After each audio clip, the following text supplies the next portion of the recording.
That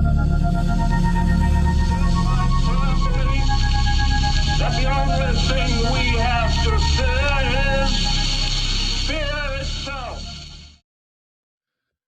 Hello, and welcome to the podcast At the Intersection of Faith and Fear, where every week we discuss what scares us in order to find what saves us. This is the fear of God.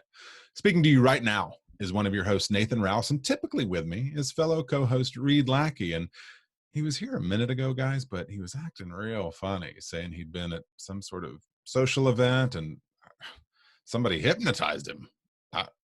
Who knows? I mean, hopefully he's going to be back momentarily, a little more clear-headed than he was when he was on, but we'll find out soon enough. While he tends to that, allow me to welcome you back to our current series, In the Morning, Phase 1, dubbed Remnant. Yes, even our series have series. Steve Beckley, you're welcome.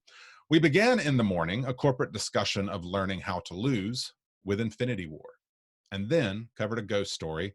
Last week, we featured guest and friend of the fog, Bill Oberst Jr., to talk about The Changeling.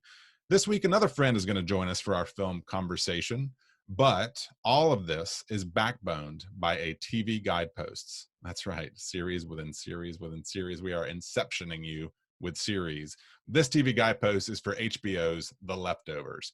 But I'm getting ahead of myself because here at The Fear of God, we explore, we don't explain, except for right now, when I explain that you can find the fear of God at your nearest podcast platform and on the web at thefearofgodpodcast.com, wherein you will find episode archives and merch, including cell phone cases, t-shirts, campaign buttons, face masks. They're meant for others, not for you.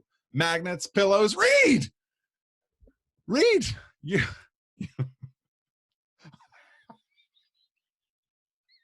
Okay, you can look at the screen, and it's got, I can't remember what the word is that's on it, but just look at the screen. You're going to float towards the screen and bark like a dog, okay? Just go and bark like a dog. Oh, gosh. Okay. And you're back. And hey. Hey. Whoa. What'd you do to me? Yeah. Hey. Welcome back, brother. Hi. You know, I want to ask, like, if you've ever been hypnotized, but we'll get to that. Riri, hey, we've got buddy. a new bit. We've got a new bit. We do? We do. Yeah, We I have do. been thinking of a way. I give you a little heads up here. I've been thinking of a way to institute a kind of call to action segment for our listeners. So I don't know if this is going to work out the way we wanted to, but I did enlist some help. Okay, hang on. Okay, I'm ready. Beetlejuice. Job. Let's see, business section.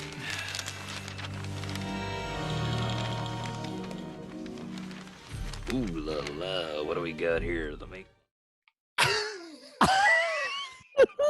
I love the dramatic pause where we both just hope the VFX, the post-production team gets their crap Are going to together. do what yes, that's right. That's they what they're better. gonna do. Yes. They better. So yes, All right, we are so doing a call to action moment right now. Listeners, this is for you. Viewers, this is for you. We want you to do a couple of things. We're going to rattle them off, not in short order because we just don't do things that way.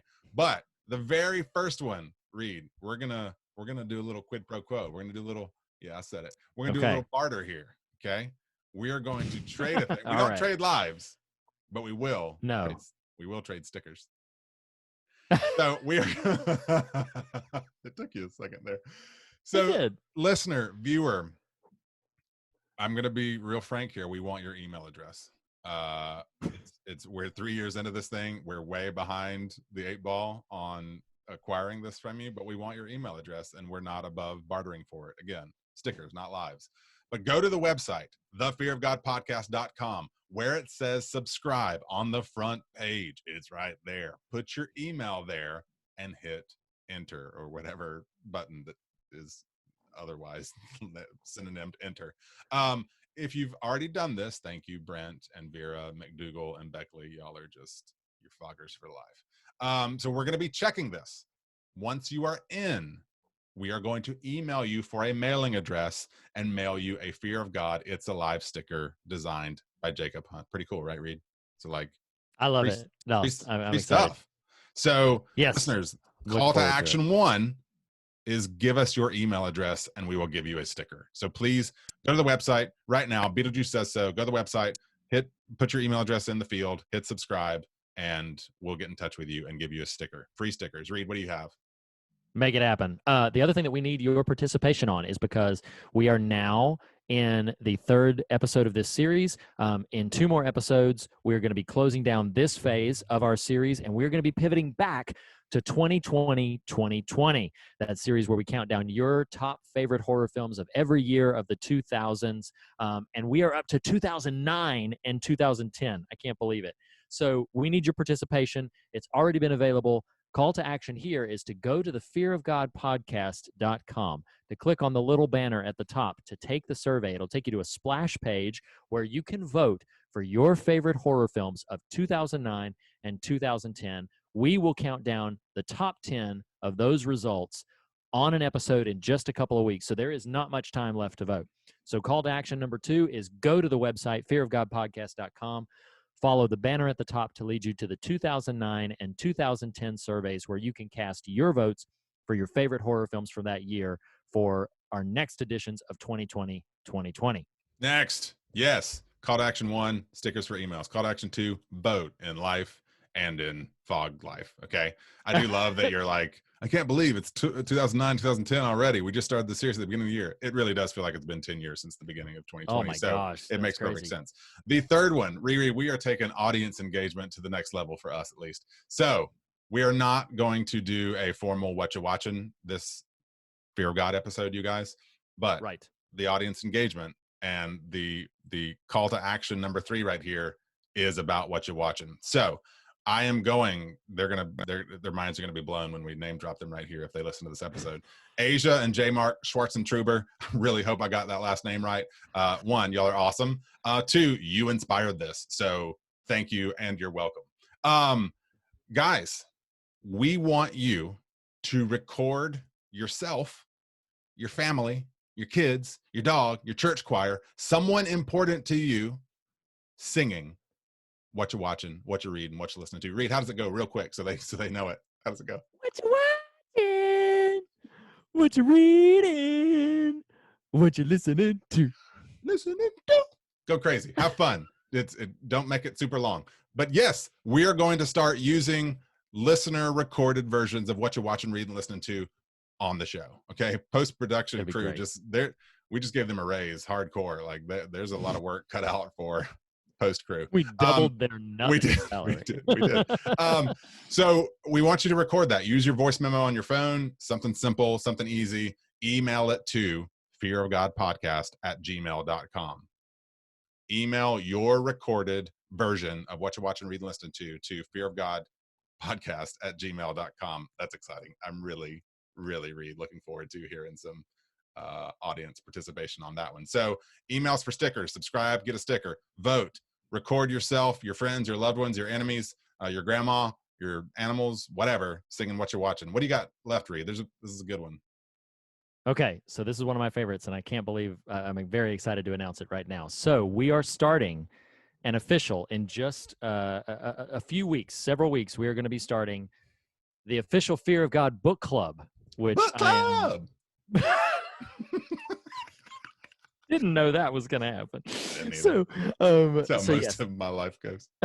The official Fear of God book club is going to have our first entry. We all know that we've enjoyed the works of Stephen King along the way. We've also covered a couple of short stories here and there, but we're going to formalize it a little bit into the Fear of God book club, and we are going to inaugurate this Fear of God book club with a special conversation about a novel that is not a Stephen King book. We are, in fact, in light of the upcoming debut of the HBO miniseries Lovecraft Country, we are going to be having a conversation with the author of the novel, Lovecraft Country, Matt Ruff. We want to send a special thank you to Blake Collier of the 88 Names podcast and friend of the show for introducing us to Matt, and Matt graciously agreed to come onto the show. So that's going to be happening in a few weeks. We wanted to announce it now so you have time to acquaint yourself with the book. It's readily accessible. It's available anywhere books are sold. So locate the book, Lovecraft Country, by Matt Ruff. Read it to prepare for the conversation. But even more than that, and I'm hoping that we've shored up all of our dots for this. I believe we have. if you will like and share, like we've done with the t-shirts before. Shares, not likes. If you will share, shares. not likes. If you will share our episode, our show to the Facebook Fear of God social media platforms, you will automatically be entered into a drawing for the chance to earn an autographed copy of Lovecraft Country by Matt Ruff himself, graciously offered. To clarify, don't share it to us. We already know what we're doing. They need to share it out. Yes. It's okay. Yes, it's like your grandpa talking about social media. Listen, I don't have a script. Okay, listen. I make this stuff up as I go along. So how does this stuff work again? Yeah, I don't know. So don't share it with us. Share it with everybody else. Yes. Share it with all your friends. And but now you need to tag us, because if you share it and we don't know about it, then we don't know. You into the drawing. No entry. So if you share it with your friends on your social media platforms and tag us in it, we will capture that and we will enter you into a drawing for an autographed copy of Lovecraft Country by Matt Ruff, all in preparation for that conversation that we're going to be having with him in just a handful of weeks. So acquaint yourself with the book. Share it to social media, and we're really excited for the official book club, baby. Club. This is like, it's almost like we're starting a new series in the middle of a series with the level of audience engagement we just asked for. Like, we've never gone that hardcore. So email. We're gonna give you a sticker. It's free. All you gotta do is just put your email in. We are gonna spam the hell out of you. No. Whoa, no. Not at all. Not at all. We will. Wow. We're not. For a sticker. Free. We're going to give you a sticker. Just give us your email address. It's going to lead to things. We're just trying to expand the fog footprint, you guys, and y'all are key to doing that. Man. Email for sticker, vote, because we need that. We need to know what you liked in 2009, 2010. Otherwise, some of you already have, but we need more of you too. Reed's going to take that hat off and pull some entries out. And then the audience, what you're watching, I cannot wait to get some. I'm excited to hear what that happens. Come on, you guys, mobilize, record something. I know some of you are like, got some talent. You've been like, man, these guys are really bad singers. That's fine. This is your chance to sort of show your stuff. And lastly, email it to us. Yes. Lastly, acquire or come upon some means of reading Lovecraft Country. Get ready for that conversation and share to your various feeds, tagging us for your entries to win. That has been our first call to action segment. Definitely not our last. Reed, you want to take us out of that? It's your turn. Let's put the guy back in the box. Let's do it. Beetlejuice. It's showtime.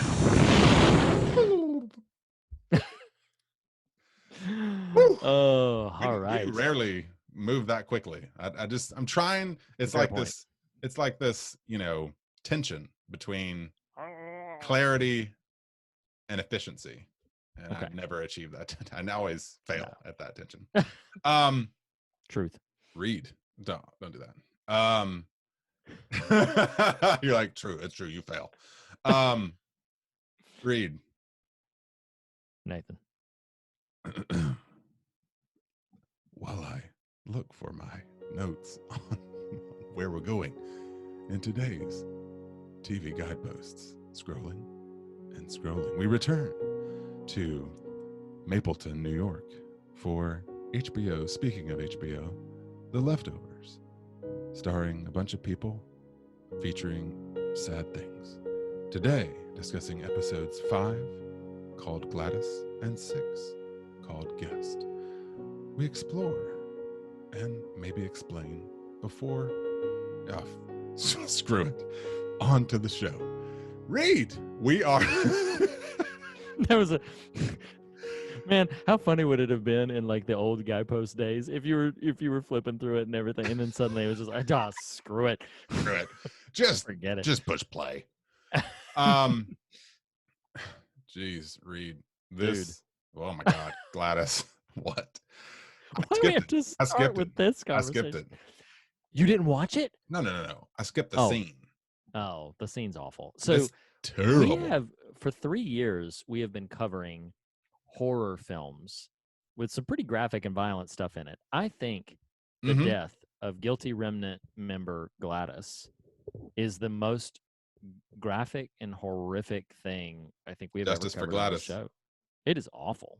I mean, it's terrible. I mean, it's brutal. And I remember the first time I watched that show. It's awful. It's terrible. It's brutal. It's malicious. It's bloody. It's malevolent. It's nasty. It's gross. That ain't right. It's nauseating. That ain't right. I remember when I watched through the show the first time, and that moment happened, and I can't remember what I texted you because it was years ago, but I remember I texted you something. I was like, oh I my do. God, like I'm what? kidding. I Oh, don't what did remember I? that. Oh, I don't remember that. Come on now. I know I know your memory. You don't remember no text Oh, I what? sent you. So Why do you think I had to I, reiterate the call to action so many times so I'd remember what we're asking them? so I can remember having a visceral reaction to that. And that was the moment that you had identified for me that critics of the show or the show's first season pointed to, that it was very dour in tone, that it was Yeah. really heavy. And moments like the death of Gladys are a lot of what they pointed to of like, man, this is just so morose. And yeah, Awful. it's awful. Terrible. It's Terrible. awful. Yeah. So for listeners who haven't watched that show, a member of the guilty remnant is kidnapped, tied to a tree, and stoned to death. And they linger on the moment far longer than you would expect them to. Yeah. It's rough. Yeah. It's really rough. Yes. And I would not blame anyone for skipping it. Indeed. So this episode, Reed, in real life, do you think you would, I loved random pivot here. I loved Bill's question last week, and it really, I love how it like threw us. Do you remember the justice question, the Carmichael? And both of us We were were like, totally not "Whoa." prepared. Yeah. I'm like, he's just asked us a really profound question. Yeah, I don't have this queued up. You want to go? Not me. Nathan, what you got? I don't know, Reed. What do you think? Oh, nothing. I'm waiting for you. That's not in the script. Unplug him. I'm gonna need to watch the movie again and come back and let you know. Yeah. So, in the spirit of Bill here, I'm going to ask you a question, and that's: do you think you would be friends or appreciate or like Matt Jameson if he was a real person? That's a really good question. I think I would like him. It is, yeah. I think I would like him. I don't know how close of friends we could be because he's a lot. He's a lot. He is a lot. That's true. I like him. I like the character. I like him for all of his complexity. He's frustrating at times. Poor guy just does not know when to quit, as you'll see in another episode shortly. But it just I like him a lot. I don't know if we'd be somebody that we'd hang out a lot. I don't know that would happen. Well, this is, and it's interesting. I'm kind of stumbling into this, even having asked the question. I think I would appreciate more heads up next time if you're going to just throw something at me. No? Nope. Okay. Are there any more surprises waiting for me? No? That's it? That was your surprise? I wouldn't be surprises if I told you. Fair point. Sorry. Really wish I had another one prepped. To me, this is kind of the power of storytelling. I was going to say art, but I think more specifically storytelling is that you are able to wrestle because we are observing this story play out. You're able to wrestle with complexities of characters that you wouldn't really be privy to in the real world. Like in the real, yeah. If you just know a Matt Jameson type exists in the world, probably what you're seeing is his most volatile version, right? You're seeing extremes that at least I know for myself, I would probably judge kind of harshly. Mm-hmm. And yet it's delivery by Eccleston, yes. It's writing by the writing team, and it's all of this. It's performance. I love when Kevin and Matt are in the car, or I can't remember if they're in the car, or Matt is a suspect in Gladys's death, and Matt starts asking probing questions about wanting to see the body. And Kevin just says, "You realize you're a suspect, right?" And without missing a beat, Chris Eccleston says, "Well, of course, I'd like to pray for her." And it's just this amazing moment of full clarity. I mean, there's things you can accuse Matt Jameson of. Lack of self-awareness is not one of them. He fully lives into whatever he is. It reminds me a lot. I don't know if Yeah. you ever read these of the Buechner series, Leo Beb. Yes, many years ago, but yes. In that, this is a sequence of books by Frederick Buechner, novels, and featured a character named Leo Beb, who is this pastor who runs a diploma mill, so kind of shady, who also has a habit of exposing himself in public, but who also speaks in the most spiritual, profound way ever. And it's it's the point is complex human being. Yeah, of course. And Matt reminds me of that. What are some observations for you from this episode 5? That's what we're on. So I'll be upfront that I did not write down very much about this episode. I have literally 2 moments that I want to point to. It's a good episode, although heavy at the onset, but I didn't write down very many notable moments. One notable moment is the story that Matt tells about Thomas and Jesus. It actually comes from the Gospel of Thomas, which is an apocryphal work. It's not found in the Bible. And then the other moment that I am just galvanized by, I did remember it. I had mentioned, can't remember if it was last week or the week prior, that I don't have a strong memory for this season. There's only a few moments that stood out to me in a really indelible way. And one of the moments is Matt trying to eulogize Gladys in front of the guilty remnant, and Lori coming out and blowing the whistle right in his face. I wrote some specific things down. I'll read what I wrote, but it just. So did you write things or did you not write things? No, I wrote this down. Lori blowing the whistle in Matt's face is a powerful moment. One of my favorites from the whole season. The look on Matt's face, as we mentioned, stuffed with complexity.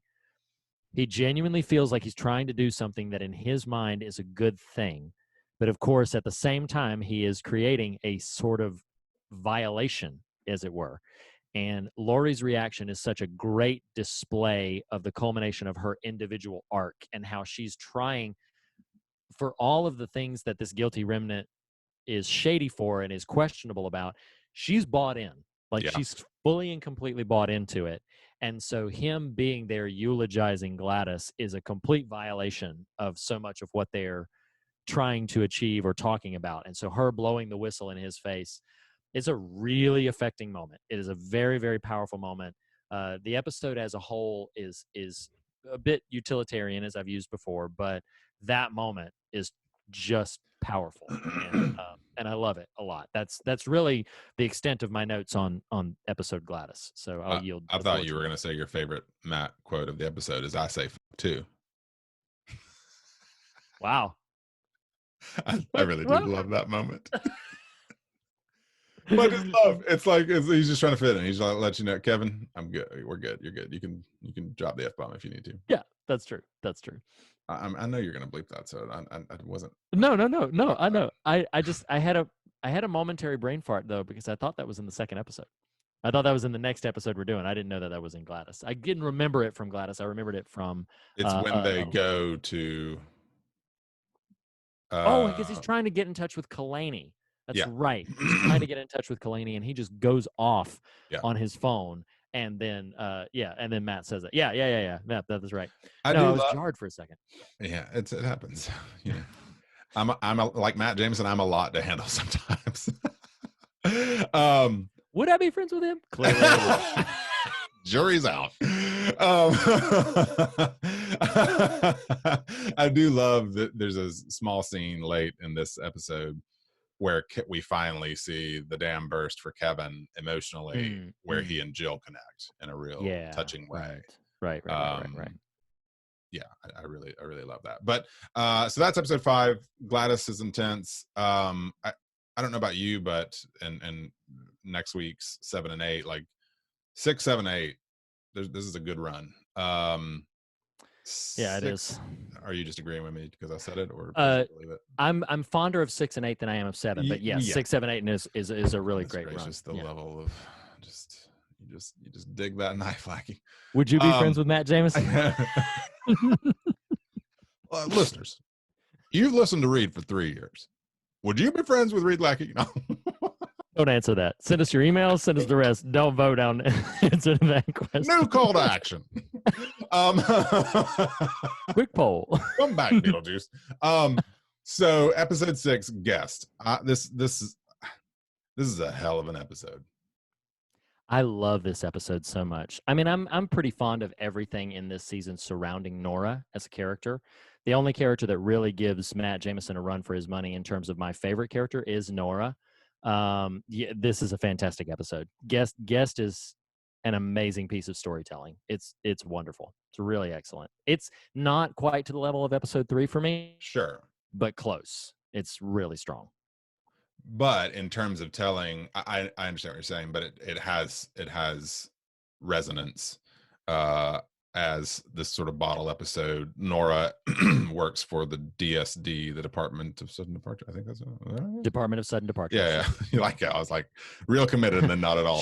She works for the DSD, which is the. Who knows? Forgot that one.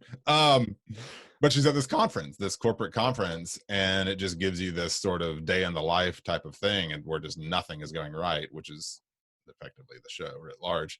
But I love how it plays with this thematic idea when she goes to the courthouse and formally gets her divorce, and they say, "Do you want to change your name too?" And she, "No, I want to be Nora Durst." And I was like, man, that's great.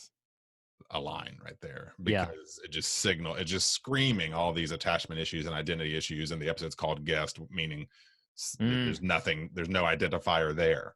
And I really, really loved a lot of what happens in this episode. Any specific things you wrote down that you want to talk about? So in contrast to last episode, I wrote down at least 5 or 6 little notes here. So there's so much characterization and metaphorical exploration in the simple choice Nora makes to pay people to shoot her. Yeah. Like like she wears a bulletproof vest, and she's trusting that their aim will at least, like, they could easily hit her head with the distance that she's from them and everything, like, but she pays people to shoot her with a legit gun, not like a child's BB gun or something. She pays people to shoot her while she wears a bulletproof vest, and it's really stunning, just the levels of characterization that she is just brings blowing through those DSD funds, by the way. No kidding, man. You get another $1,000. you like, I need $3,000. Okay, no problem. Sure. Well, and can I comment on that? Yeah. If you're moving away from it. One thing I love about that, and this is a thematic note, but it wouldn't be one I would explode out for the season, is her paying these folks to shoot her is signaling, to me at least, that everyone in this world is just desperate to feel something. And actually, I'll even caveat that. What's fascinating is those not GR are desperate to feel something. Those GR are content to feel nothing. And that's just a real fascinating sort of tension and juxtaposition there. No, absolutely. I feel like, so that the main conceit of this episode is that Nora Durst is attending, with her association with the DSD, which is, I don't know if you remember, Nathan, it's the Department of Sudden Departure. I know, I remember something, Reed. Knuckle sandwich. But she is attending this conference that presumably is annual, or it would have to be annual. I remember that much. And when she first arrives, somebody has already claimed her badge, and so they have to give her a guest badge, which is where the title of the episode comes from. That entire plot line is amazing. It's a great bit of creative storytelling, because somebody's taken her badge. She's got to assume the role of guest. And then as she's navigating through this, she's insistent that she is Nora Durst, when the hotel, somebody, this person who she believes is impersonating her, suddenly the hotel says, like, okay, Nora Durst, you smashed hotel property, so you're off the premises and everything. And she's like, no, somebody's impersonating me. Somebody's pretending to be me. I'm supposed to be on a panel. And I just love the entire development of plot line. This show has already played with unsolved mysteries and random disappearances, like her badge. So it's played with all of these different ways that don't always get resolved in a really concrete way. So when, after all of this back and forth, she swears somebody's impersonating her, And she's like, the person's probably on my panel right now. And the hotel proprietor or head of security or whatever is like, okay, if we go there and nobody is on your panel impersonating you, then you leave these premises and we never see you again. And I was fully convinced first time through. I remembered it from this time around, but I was fully convinced the first time through. I was like, they're going to go and there ain't going to be nobody there. And she's going to be in this big existential crisis, not really knowing what to do with herself. So when she goes there and there is straight up somebody Alex impersonating, impersonating Nora Durst. And then the hotel security guy's like, like, I guess we got to do something about this. And it's just really galvanizing. I love that moment. I love everything about that plot to your line. point about the creativity inherent there, that this episode does a ton of heavy lifting for this show. Because not just is it a brilliant kind of creative choice, this kind of identity thing, it's also a great, as you're illustrating, character choice, what it plunges Nora, who relies solely on her identifiers for meaning. It also does a ton of world building for the show. It does. Because you remove her identifiers, people are speaking into her, and we're learning about the world by her sort of absence of person in it. Yes. So it's just great. really, really a great sort of position. And I'll throw this out. Maybe you disagree with me. I don't know. As much as I dislike the Wayne aspects of this season, I love his usage in this one. Can I read you my exact note? Please. As much as I despise the Holy Wayne plotline, that scene with Nora is pretty dang powerful. It's wonderful. Yeah, well, and that's exactly what also, you know, Lindelof loves his sort of Rashomon type of storytelling. Yes. But you also, not just does it energize you perhaps, or energize you for the first time to the Wayne storyline, it also gives you a whole new view on the character. Like, oh, right. He is a charlatan and yet something else. That's pretty fascinating. Absolutely. Reed, would you be friends with Wayne? It depends on whether or not he hugged me. Yeah. Well, I mean, it's kind of his thing. The last note that I have, literally the last note, is just, you know, question 121. In your opinion, do you believe that the departed are in a better place? And it's a powerful question that I love the answer that the last person we see in the episode, not just the answer that they give, which is just simply no, but the breakdown that character has as they're giving it is really affecting. And Nora's slow, like sort of almost cautious putting the pen to paper to actually check that the person said no. It's really affecting. This is a fantastic episode. This one and episode 3 are what I would hang my hat on. Like, if you thought the first 2 episodes were dull, then just hang on for 3, because 3 is great. Right. If you thought Gladys was a bridge too far, hang on for Guest, because Guest will just bring you right back into the show. You know, like it really is an outstanding episode. It's an outstanding piece of storytelling. It's great. It's really outstanding. I love it. Is it outstanding or is it outstanding? You know, it really stands out to me. That's the thing. So that has once more been TV Guideposts, where this week we discussed whether we would be Facebook friends with Matt Jameson, or just follow him, or just join the Matt Jameson fan page. In episodes 5 and 6, Gladys and Guest, 2 episodes that both in title start with the letter G. This TV Guidepost is brought to you by the letter G. Woo-wee, Riri. Hey, so we did our call to action. We did our business time. We unpacked some TV Guideposts. We are going to cut to commercial break because we've got a special guest coming.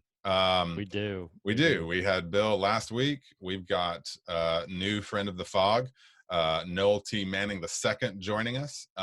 If you are paying attention to your feed, Meet Me at the Movies as a B-side just dropped, which is where Reed and I guested on Noel's film show, talking about movies, talking about the fear of God. It was a really great time we had, and we invited old Noel to join the party on a conversation about 1999. Is that right? 2000s. That's right. 2000? Nope. 99. 99. We're going to party 99. in a minute, like it's 1999, if I can remember the year this movie released. In a minute, we're going to come back from commercial break with a conversation with Noel T. Manning II about the Kevin Bacon vehicle, Stir of Echoes. See you in a minute. Hang tight.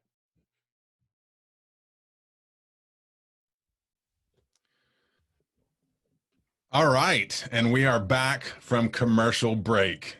We need to make up a commercial read and just throw it in there, a little jingle Just or put something. it in. Ladies and gentlemen, we have with us today very fresh friend of the fog, Noel T. Manning II. Noel, thank you so much for being with us. Listeners, now possibly viewers, you may have caught in our feed just last week.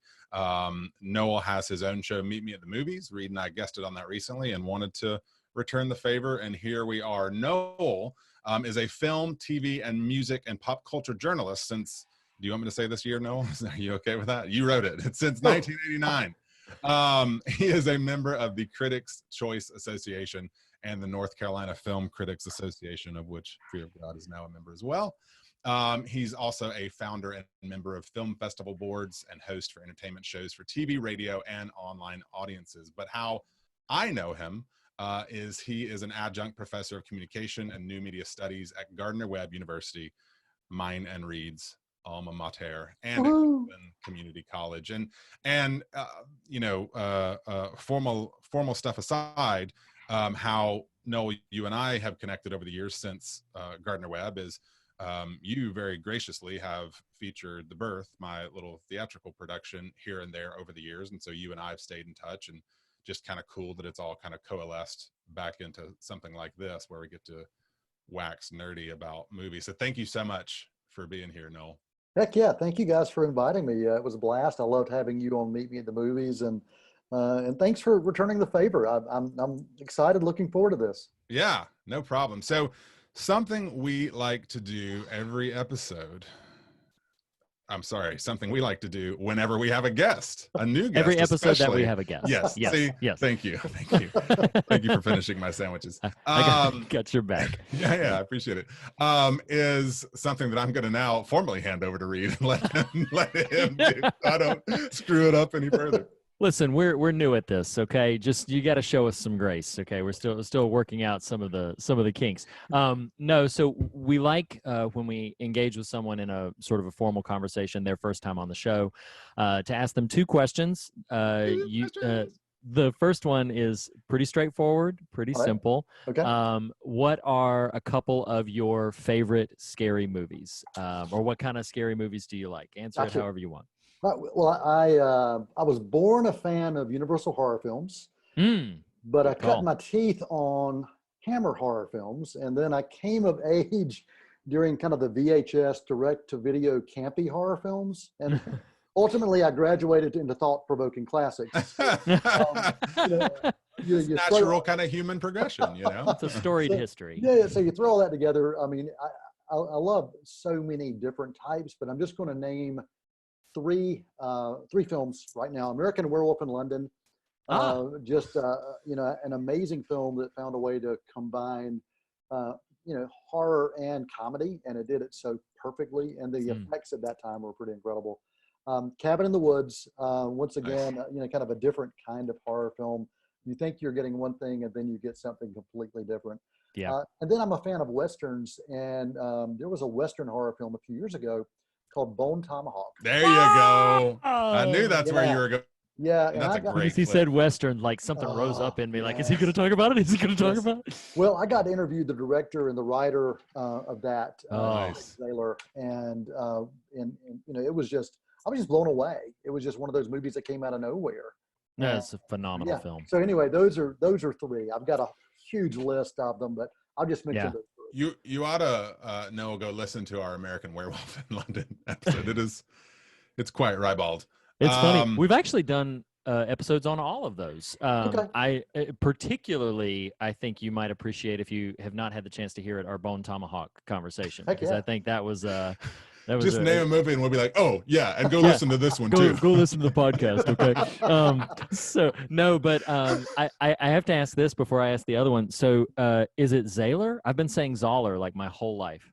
Yeah, well, he told me Zahler. But, Okay, Well, we've gotten it wrong. You I heard it think here he first. would know. Yes, you heard it here. Probably Second. we're the last to the party. Now, So, and also as a fun little note here, Reed loves to tout that he saw Psycho or some other sort of absurdly scary movie at 6 years old. You kind of just trumped him with you were born a Universal Monsters fan. So, it's just there it is. What? I'm So- such the third wheel.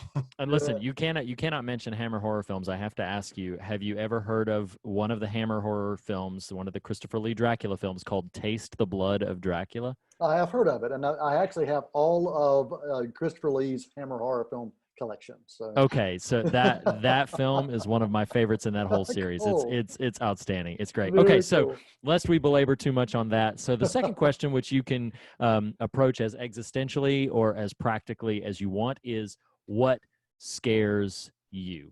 Okay, and you're not looking at what scares me in movies. You're just talking about what scares me. Life, yes. Well, evil kids scare me in movies, and they scare me in life. And it seems like during COVID-19, I've seen a lot of evil kids running around grocery stores without masks. And that's pretty. Some evil adults too. Yeah, exactly. Especially when there's a one-way sign and they go the wrong way. Wow. Oh Coughing, man, that's some scary stuff. anarchy. I think if I'm going to look at real life stuff, I think people who prey on the innocent, that's something that scares me and it makes me angry at the same time. Mm. And then people who put themselves and others at risk with bad decisions. They just make bad choices, but they're doing it without regard to the impact it has on others. Those things kind of scare me. That was Yeah. Noel, I want to just pat you on the back virtually here because that was very thoughtful. Reed, do you want to tell Noel what you're afraid of? I'd like to tell him a couple things about you, Mr. Rouse. No, to let you in on the joke. I love that this keeps coming up in such quick succession. Yeah, you would love it. So, so basically, when asked this question before, I answered sincerely Right. that sometimes my family goes to bed at that. The listeners are going to get sick of this story, Nathan. Stop bringing They it up. are not. So, my family typically goes to bed before I do. My son, usually my son goes to bed. My wife and I hang out for a little while, watch TV, watch a movie, whatever. And then after that, she goes to bed, usually about an hour to 2 hours before I do, depending on the evening.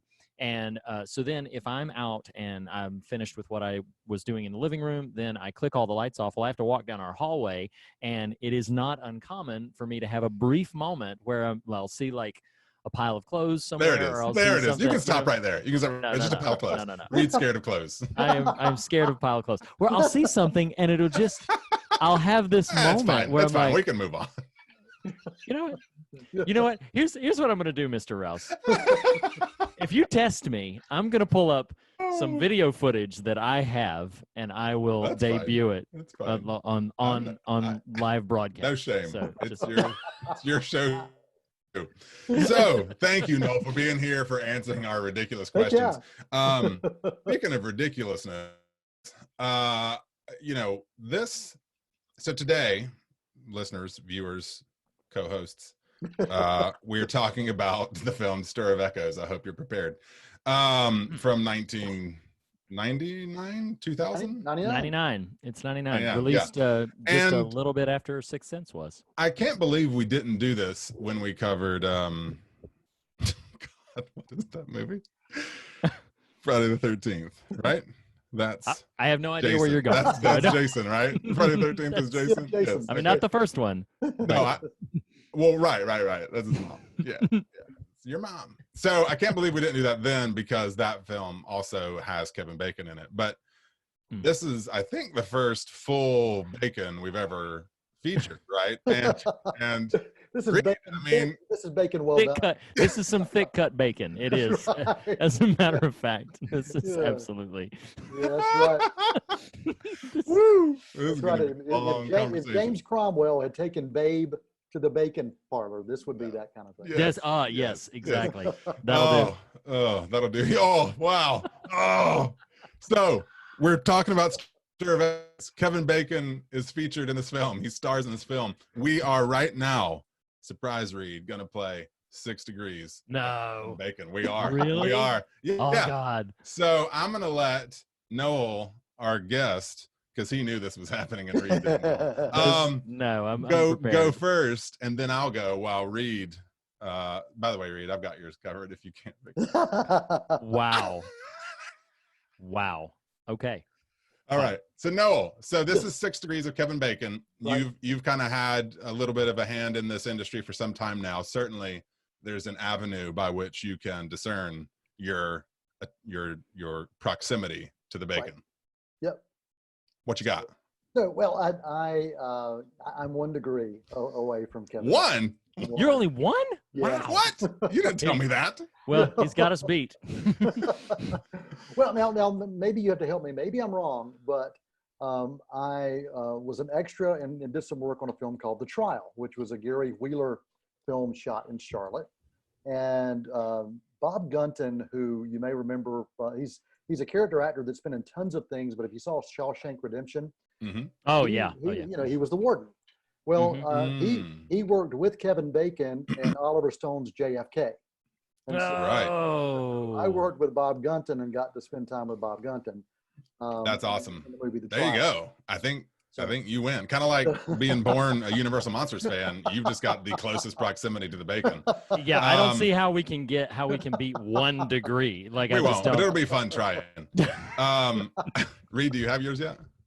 I'm still trying to think through it. So Okay. yeah, if you, I got you. because I didn't get I know. the minutes to prepare Yeah. for this nonsense. Oh, he had about 12 hours actually. Yeah, but Reed knows Noel Manning, and Noel Manning. That's true.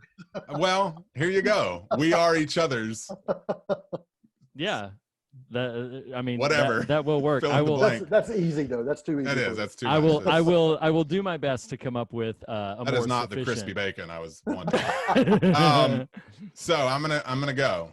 So Okay. All right. no, you were an extra in a film where I was shortly after this film was shot, or right around the time Story of Echoes released. Shallow Hal was shot in Charlotte. Jack Black. Do what? Jack Black and Yes. Gwyneth Paltrow. Yes, and one of those is where I'm going here. So, Reed, I don't know if you know this. I'm not going to tell you where to find it because you'd probably go look it up real quick. Noel last night he screenshotted. I didn't know there's like basically a website that you can just plug it in. Yeah. I actually, For real? yes, Yeah. I actually backtracked. I used the old brain, not the internet old itself, brain. right? Not the algorithm. Well, it eats a man. Wow. So my 6 Degrees of Kevin Bacon is in Shallow Hal is Gwyneth Paltrow. Gwyneth Paltrow is also in Seven with Brad Pitt, who is also in Sleepers with the Bacon. That was my path.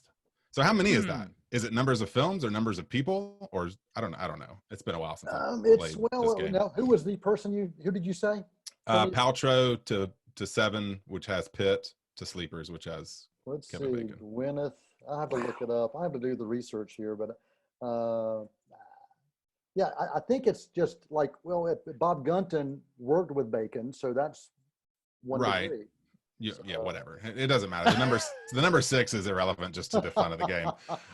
Anecdotally, while Reed continues to rack his brain, to graduate from Gardner Webb University, of which we're all connected, I had to do an internship for my theater degree.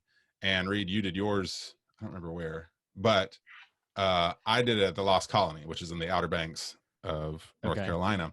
And my role was as First Soldier. That was the character's name, First Soldier. Yep. And my task effectively in this role was to stand perfectly still on stage as sort of sentinel to the queen, right? Like just standing there. Right. Stock still. Well, what listeners but I imagine co-hosts probably know, and listeners might not, is that in the dead of summer on the Outer Banks of North Carolina, it's hot as blazes. And more than that, I was, as First Soldier, adorned in like basically wool from head to toe and armor. And also, while on the beach at Outer Banks, the mosquitoes rage through the summer. So I had to stand there perfectly still, sweat pouring off of me while mosquitoes ate my legs. While I did this on stage, like 5 nights a week for That's for scary. a summer, I would basically play 6 Degrees of Kevin Bacon in my head. I Oh. would just try to Wow. think of an actor off the top of my head and try to make my way there. Try to That get is there. how I spent my time. So I'm a great Oh. actor, by the way. I was very in the Wow. moment. Wow. Well, so I do have one. Yeah, share it. I'm curious. So now I don't act. I mean, You don't, but you've done a thing. I've done a thing. Yeah, I've done a thing. that's You've how been I waiting. got there. You've been waiting 3 years to force me to bring this up. Oh, no. So this You don't is have to all bring kinds. anything up. I'll do it for you. Okay. Noel, I have upon occasion had the opportunity to I've written a couple of screenplays, and from time to time people have paid me money for them. So not a lot of money, but it's happened a time or two. One of these was actually the very first one, was for a film that Michael Biehn of Terminator and Aliens fame, he procured the screenplay from me. They did some rewrites to it, but I still have a story by credit, and that is me. It is a film called The Victim, and so he was in The Victim. So that's There you go. him. That's him to me. Okay, so I Got it. wrote Finally. I wrote 3 The years Victim. Can't believe it. I can't believe it. I've been avoiding this conversation for forever. So I wrote The Victim. Michael Biehn was in The Victim. Michael Biehn was also in, if memory serves, yes, in Tombstone with Bill Paxton. And Bill Paxton was in Apollo 13 with Kevin Bacon. So There you go. That was not the route I took, but I was working for something really? similar. I've got a different path. Yeah. Oh, what was yours? I'm curious. So I'm telling you, man, I worked hard for this path. I was IMDbing the heck out of this, just backtracking. Like, okay, who was it? Didn't know. Literally after 20 minutes of doing this, Noel sends me a screenshot of the little app he's using or whatever it is. I'm like, oh my gosh, of course. Oh my gosh. So yes, everyone, Noel, you are just present for such a glorious fear of God moment here, because my dear friend Reed of 20 years, pod host of 3, in for full credit here, just had a screenplay that is as far as the east is from the west, from The Victim release like 2 months ago, and we haven't talked about it on the show. Reed had a screen produced and world, and it's a lovely film. You can look it up. I think formally it's called XL, but referencing 40. No, formally it's called 40. They officially changed the title. Okay. Yeah. But about Jesus' time in the wilderness. The Victim is not about that. The Victim is like a grindhouse, hardcore, like horror crime thriller. Like you'd be ashamed of Reed. I'm kidding. I'm kidding. There's such a story. It's a There's dramatic such a story pivot. there. Yes. It's perfectly illustrated by the fact that we do this show. So Reed, yes, wrote The Victim. Biehn is in The Victim. Biehn is also in Planet Terror, which also has Josh Brolin, who is also in Hollow Man with Kevin Bacon. Oh, yeah. Brolin was my connecting point. So whenever I play 6 Degrees of Kevin Bacon, I always try to think of the Kevin Bacon film with the biggest and most prolific stars in it, and Apollo one 13, of those, Apollo 13, is like, because it's got Ed Harris and it's got Tom Hanks and it's got that's Gary where Sinise. I tried to get to, and I just couldn't find it. Yeah. So then when I landed on Bill Paxton, I was like, oh, Bill Paxton was in Tombstone, so that's probably where I'm going to go. So that was 6 Degrees of Kevin Bacon, Fear of God style. All right. Wow. And if you want to know the website you can go to, it's called oracleofbacon.org. Oracleofbacon.org. Yeah, oracleofbacon.org, and it's been around for quite a while. And Michael, with Michael Biehn, you are 2 degrees basically. Wow, Kevin that's Bacon. Crazy. Oh, that's wild. Look at you. I'm the third wheel here. Noel's like 1.5 away. Reed's like 2 away. Since you're 2 away. Nathan's 2 away. Me? No. Yeah, because Jack Black, of course, was in Shallow Hal. Right. And Bruce McGill was in Shallow Hal. McGill. I love Bruce McGill. He's Bruce the best. McGill was with Kevin Bacon in Animal House. So that's There you go. Oh, nice. Okay, so before I like the work. I like it's a work ethic thing. You know, So I'm before- not gonna just plug it into the internet. all right, Hey, so I worked for that, man. so before we leave this, so there is actually a connecting point that I take, even more delight in than knowing I'm 2 degrees away from Kevin Bacon, and that is that in the film The Victim, in a supporting role, is actor Danielle Harris. And Danielle Harris is prominently featured in a couple of the films of the Halloween franchise, which I'm a very, very big fan of. So I love that. That was my connecting point to the Halloween franchise. I literally just found out like a couple of just not that long ago, maybe a couple of months ago, that we had done a film project for our church a couple of years ago and had filmed at this gas station out near where we live. And I literally didn't find out until like a couple of months ago that Friday the 13th Part 3 was filmed there. So I was like, I have connecting points to Halloween and to the Friday the 13th franchise. I am so excited. For real. I'll let you have Nope. that one. Yeah, It's pretty please loose. do. If you're going to keep The other bringing one you up at least piles of wrote a clothes- screenplay for, not just Well, that's true. occupied the same space as other people. I've been there. I breathed Like, their air. I'm on planet, and they are too. All right, let's do this. Let's stir the echoes. Stir the Okay. pot. All right, so Stir of Echoes. Reed, do you have any trivial bits for us about Stir of Echoes that you want to I shout do. out? One. I think the biggest trivial bit that I could name is that, coincidentally speaking, Kevin Bacon was in a film with Bill Paxton called Apollo 13, and Bill Paxton was in a film. Oh wow! Now that the door is open, Reed's like, I'm gonna walk through. I'm gonna and back reference it out all the and time. back through. No, sincerely, I do have actually quite a few here, so I don't know if I'll mention all of them. But there's a lot of conversation around the creepy walk that the ghost does in the film, and they get asked a lot how that effect was done, and it was actually pretty practical.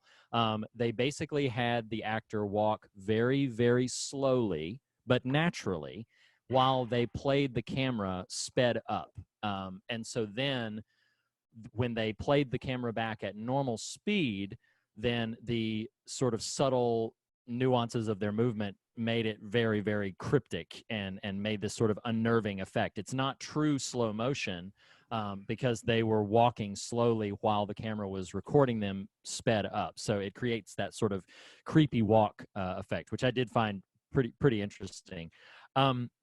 I did love to note that when Kevin Bacon's character kicks the bucket up at the window and the window breaks, that was not supposed to happen. That was just a happy accident. But because Kevin Bacon stayed in character, because he's a consummate professional, they were able to keep it in the film, and I just thought that was pretty cool. Savvy Fear of God listeners might take note that Andrew Kevin Walker is credited with a special thanks in this film, and he's the writer of Seven. And he actually did some legit script doctoring for this, but he was denied credit. Couldn't quite ascertain why in my research, but he was denied credit by the WGA, so instead they gave him a special thanks in the credit to note his contribution. And then the last bit that I have, other than maybe a couple of things that'll come up when we talk about the hypnosis scene, is the film. So the film was released in 1999, literally a month after The Sixth Sense was released. So The Sixth Sense was released in August of 99. This was released in September of 99.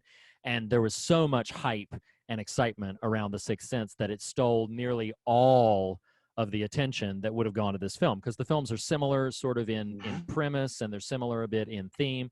But the similarities between Stir of Echoes and The Sixth Sense are not nearly as strong as the similarities. Nathan, I don't know if you were thinking this or if this is going to come up later in your notes, but the film actually has some striking similarities to the film we covered last week, The Changeling. Both films feature someone being drawn in by a ghost to avenge and expose their murder. And I don't know if you knew this, but Senator Carmichael, speaking of degrees, Senator Carmichael in The Changeling was played by legendary actor Melvin Douglas. His granddaughter, Ileana Douglas, is the hypnotist in this film. So Whoa. I know. So we can talk a little bit more about that. Devil. We can talk some more about the hypnotism scene when we get there, but those are some I broad love how like sweepings. that's my one trivial bit, and you're like, nah, we're not going to do that one. Wait, so is that you have some stuff on the hypnotism? Go ahead. Stuff. Yeah, go ahead. Yeah, go No, ahead. no. You share it. We're going to move past it. No. No, all I was going to say is, it doesn't matter now. You just killed it. I'm playing. Wow. So there's a hypnotism scene in this film. Actually, two hypnotisms. Yes. Yes. I think this is referring to the initial one. It says the hypnosis sequence follows actual hypnosis techniques. Yes. Used by professional hypnotists in order to, this was great, in order to ensure the audience hadn't been put to sleep, and some susceptible people have been. There's a musical accent at the close of the sequence to wake everyone up. Yep. I just thought that was great. What's really funny about reading that is in the moment watching it, I was like, I wonder if this is really how, but it did occur to me. I was like, I wonder if this is how it happens. Didn't know that. Sure. Actually been. Well, I've been hypnotized before, so yeah, it's pretty creepy. I've always been curious to be. I never have been, and I've always been curious because I hear that it's very unlike the how it's depicted in TV and movies. That, like I have always heard that they say you can't under hypnosis they can't make you do something you would not normally do. So if it's not something that you would be commonly prone to do, it's not going to happen. So like those images of people running around barking like a dog or doing things like that, like those are probably not very common attributes of people. But they said more often than not, it's like this deep, relaxed feeling, so that you feel very sort of sleepy and rested, and so I've always been curious about it, but I've never been hypnotized. Yeah, I did pretty crazy things, but I do pretty crazy things anyway, so it's in my character. But He's like, actually, I barked like a dog. No, actually, I danced like a fool on the end of the stage, like nobody was watching, and then they took me out of it, and the whole crowd was watching me. I'm like, well, I would have done that anyway. but yes, relaxing, absolutely. That's interesting. It felt like I'd had like the best night of sleep of my life. Interesting. I got to look up hypnotism and find that. There's actually a show on Netflix that we really enjoyed with the kids called Brainchild. And it's this great little science show for kids that each episode is a topic. And the topic of this one is like motivation. That's what it was. And each episode features these little almost like sketch style stuff, but it's informative and some of it's animated and stuff like that. But one of them is this like hypnotist working with this crowd and watching. And so the concept of motivation being choosing or not choosing to do a thing based on outside influence. And so it's this amazing like 5-minute sort of sequence that you ought to just go check out. It's on Netflix called Brainchild. Cool. Motivation episode. Really interesting, but that's not what we're here to talk about today. We are here to ultimately maybe talk about Stir of Echoes. So Noel, as you were prepped, we broadly speaking sort of categorize our conversation into generally likes, dislikes. What did we enjoy? What did you not so much enjoy? So we'll kind of touch on some of that together. Then we'll dive into some and if there were some scares that really stood out to you, finishing off with some thematic ideas. And Noel, as our guest, do you have any kind of likes or dislikes that readily jump out that you want to bring up? Yeah, I've always been a fan of Kevin Bacon. So, Kevin Bacon will draw me in anyway for any movie. But what I loved about this movie and his character, he ultimately channeled his character Tom channeled Jack Nicholson from The Shining at times. Also Richard Dreyfuss from Close Encounters. Anytime you've got this guy who hoards orange juice and digs holes with a jackhammer instead of an axe, that's something to think about. It's not somebody I want renting my house, but not really. But I love ghost stories. I also love closed mysteries, and this was one of those closed mysteries. The music from James Newton Howard, really loved that, and I think for the most part, it has dated pretty well. There were some times that it did feel like it was the late '90s, early 2000s, but his score I think dated pretty well. Sound design I loved. But for me, anytime I'm watching a film or reading something, it goes to the story. It goes back to that original story, and is the story worthwhile? And this one, the original concept of this goes back to 1958. Richard Matheson wrote the original, and you may know him from doing things like I Am Legend. He did a lot of Twilight Zone, and also numerous horror screenplays. But those are just some of the things that I really, really dug about it. There were some certain scenes that I loved as well, but really drawn into the mystery of it, and us trying to figure out exactly what's going on and why. And I'm glad you brought up that this came around the same time as The Sixth Sense, because I think if The Sixth Sense had not come out, this would have been a much bigger success at the box office. I think so too. And I think time has kind of validated a lot of people. What's interesting about it is I feel like it's the kind of film, and actually, Nathan, I have a question for you directly related to this comment. So Stir of Echoes, yes, you, okay. Yeah. Because this was your first time seeing it. Noel and I think you had seen it before, Noel, right? Right. So these were repeat viewings for us. I've seen it probably 3 or 4 times.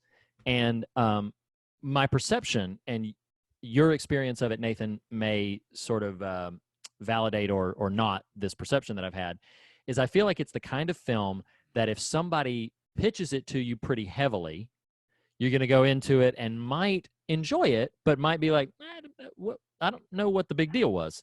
But if you stumble upon it sort of on your own or just in the stream of things, it is a really arresting and very surprising and surprisingly effective film.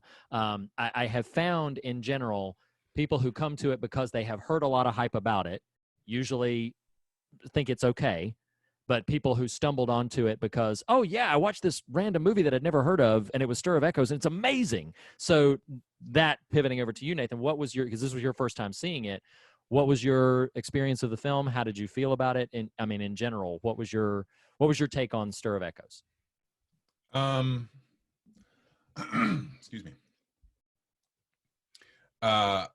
I did think it was funny hearing Noel's take, because it feels like it's been forever since I've watched a Kevin Bacon movie. And so it was just kind of, part of that was just fun seeing him do his thing. Mm-hmm. There are a couple of real standout elements. The overall effect didn't really work for me. Okay. Yeah. Mm-hmm. And how I phrased it in my own note was, it felt overproduced. It felt like there's just a lot. There were a couple things, and I do have likes. It sounds like I'm coming out of the gate swinging. I don't mean that per se, but there were a couple of scenes where I was like, I can't believe how much exposition is happening in this moment. Like, it is just like, goodness gracious, y'all. I mean, y'all are just bacon. plot.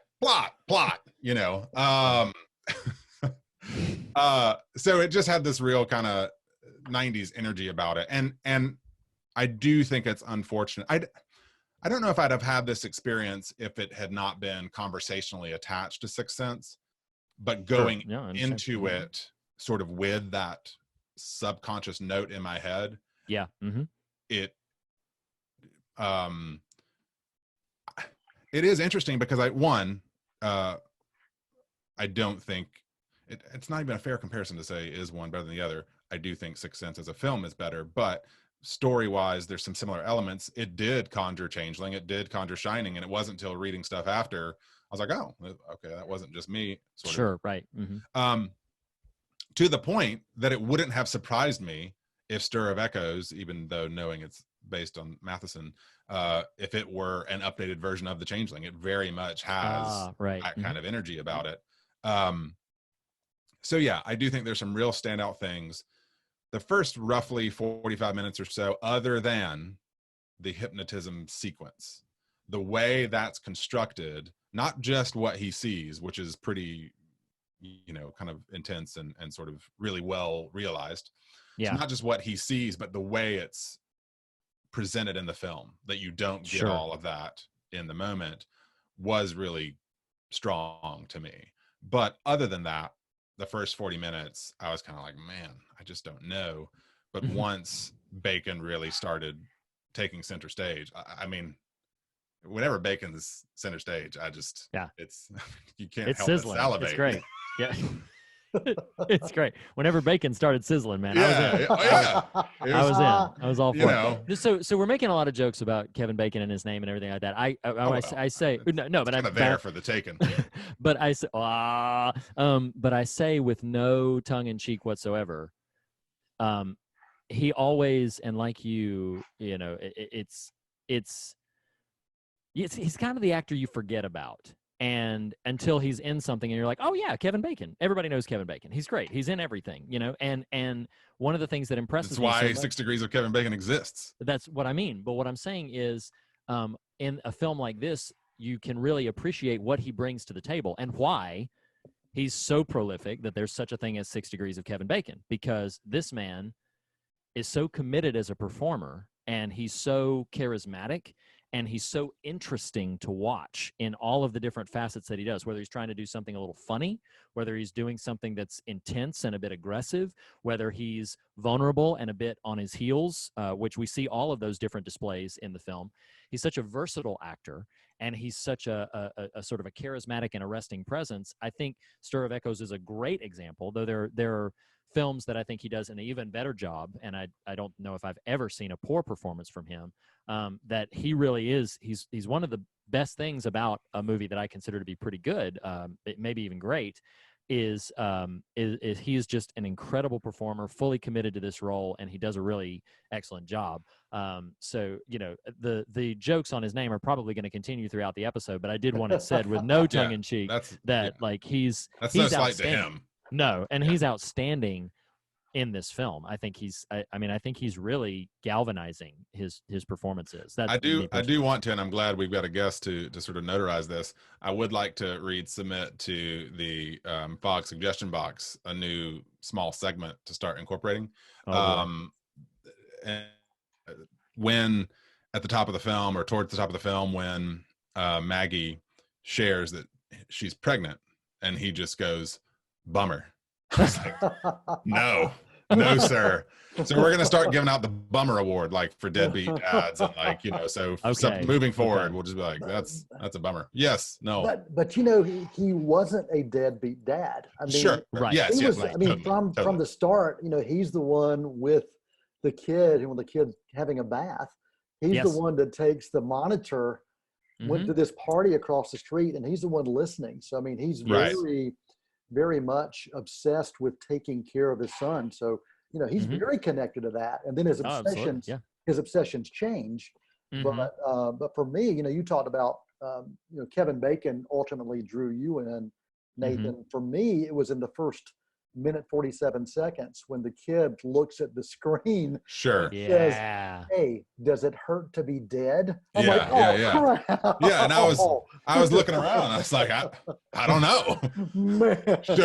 So that had me at that moment. I'm like, okay, this, you know, and I remember, and so watching it again, read this third or fourth time, or however many times it has been, I was reminded just how much I loved that scene, especially in theaters. Yes, especially in the theater. Sure. Yeah, it's really effective. When we get to our scares segment, I'm definitely going to be talking about that kid talking to the ghost.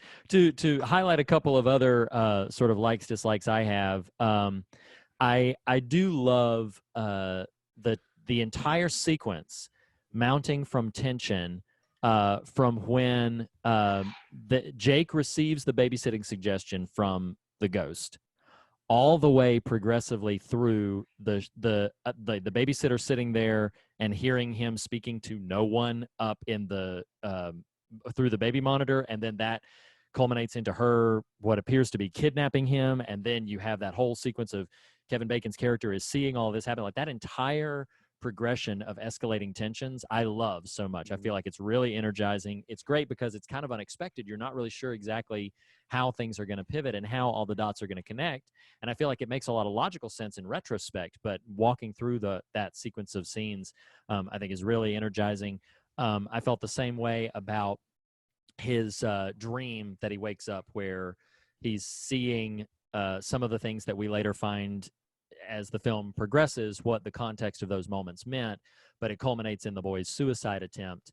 So I love that whole, he goes through the dream, goes through those sort of freakish experiences, then wakes up and experiences a variety of that in the real. Oh yeah. So, and then the last note that I have that I really wanted to mention in my likes, and then I'll mention one dislike and we can maybe move on, is so for me, I love the shot when he is talking on the phone to Maggie.